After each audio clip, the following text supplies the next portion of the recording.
Well, hello there, and happy new year to all of my sunshines, all of my Leos. Let's get into it, Leos. Let's see what your cards have to say. Let us see what your cards have to say, Leos. Let's do it. We are still in a cycle, Leos, so please don't put any unnecessary stress on yourselves. This cycle doesn't end until January the 10th.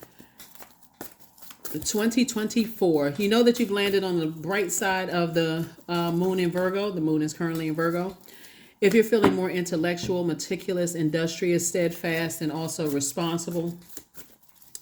In contrast, you'll know who landed on the dark side of the moon in Virgo. If they're more critical, high strung, standoffish, argumentative, and a hypochondriac. So, yeah, steer clear of those people, Leos. First card that leaves the deck is the Seven of Pentacles, right? So this is really about growing your time slash money. This is about what are you doing with your time now that you've had an awakening. That number 7, 2023 has been all about awakenings, right?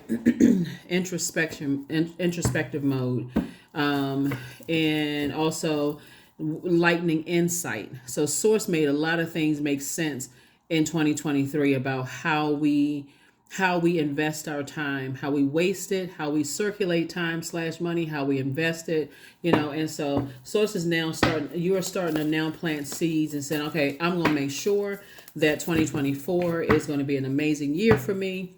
That's what you're focusing on. All right. Judgment card.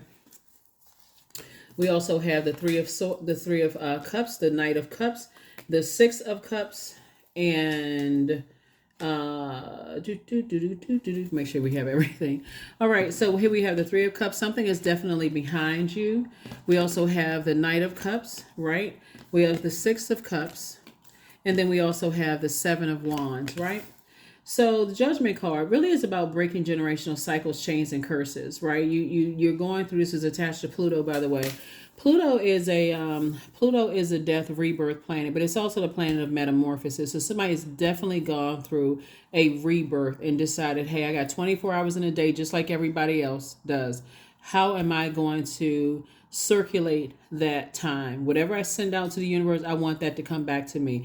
So if I'm circulating somebody's a manipulator or something about when we're talking about something, if you're saying something has cut into your joy, your creativity, your adaptability, your sexuality, your sensuality, your adaptability, you're giving something way too much power, and you're looking for somebody else to come save you. So if you're saying, oh, if you're talking about, oh, this energy is a master manipulator or whatever the case may be, that's what you're sending out to the universe. That's what's going to come back. So if anything, you want to send out gratitude. I'm so grateful that the past is behind me. I learned how to save myself by planting seeds of discernment, wisdom, whatever seeds you want to plant, and then having childlike faith moving forward. I do see somebody meditating more, not only praying more, but meditating more, being in receiving mode of messages being downloaded into your spirit from Source. All right. For you, fire sign. When we talk about the moon in Virgo, like I said before in your Sunday reading, Virgos are very meticulous. The moon in Virgo will really light up your attention to detail. What did I miss? Why did I have to have so many tower moments in 2023 like everybody else? So a Virgo moon for you brings strength and endurance to support your expansive creativity. This is an excellent combination for people who are in theater and people who are in politics, right? So Source is saying to you, at a higher frequency, when you're no longer operating in the flesh and you're looking at it from what generational cycles, chains, and curses am I breaking? I need to break out. I need to break away from low vibrating energies and move forward. Here we have the Five of Cups, the King of Wands. Here we have the Ten of Pentacles, the Devil card, and then also the Knight of Pentacles, and also the Ten of Wands. Yeah. So somebody was definitely lamenting over something. Here we have 5 and 3. Source is saying to you, you have a lot of gifts and talents, and you were using those emotions, that creativity. You were allowing something to cut into that. Here we have the Devil card. Here we also have the Ten of Pentacles. Somebody is now focusing on their legacy, growing your legacy. What does that look like? You've definitely been working really, really hard. Let me see.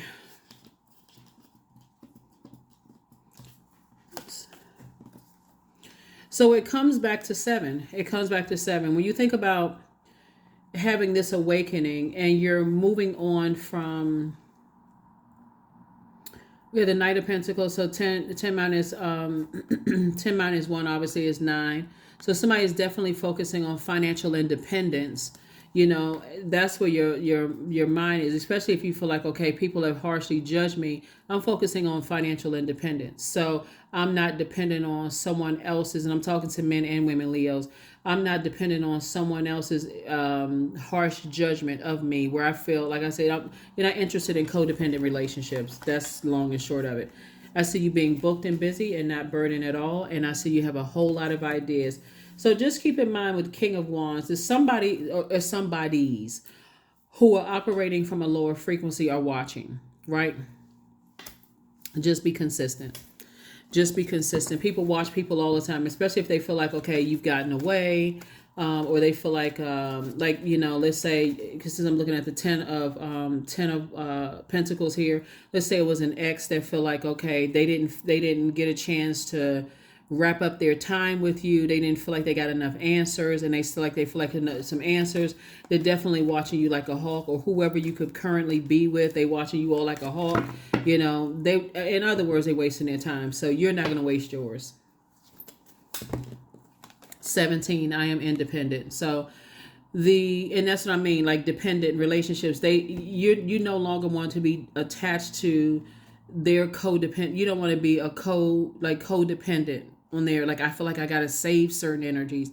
I feel like I got to keep them attached to my legacy. No, you don't.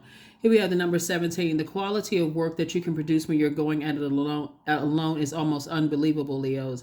You are as independent as you are ambitious, capable of performing every step of the way with efficiency, focus, and skill. That's right. 17. 8. 1 and 7 is 8. There's a light and dark side to all energy. We talked about that in the previous video. So land on the light side of the number 8. And you will have a very prosperous year. Very prosperous year. Alrighty. This is like your highest self and your lowest self, right? This is like your highest self and your lowest self, right? So when you think about, like, this is your highest, see this person's spirit. This is a person who is operating in the flesh. This is a person at their highest frequency, right? So when you're tempted, this is the master tempter here. When you're tempted to vibrate on a lower frequency and assume that, and some people may have harshly judged you, right?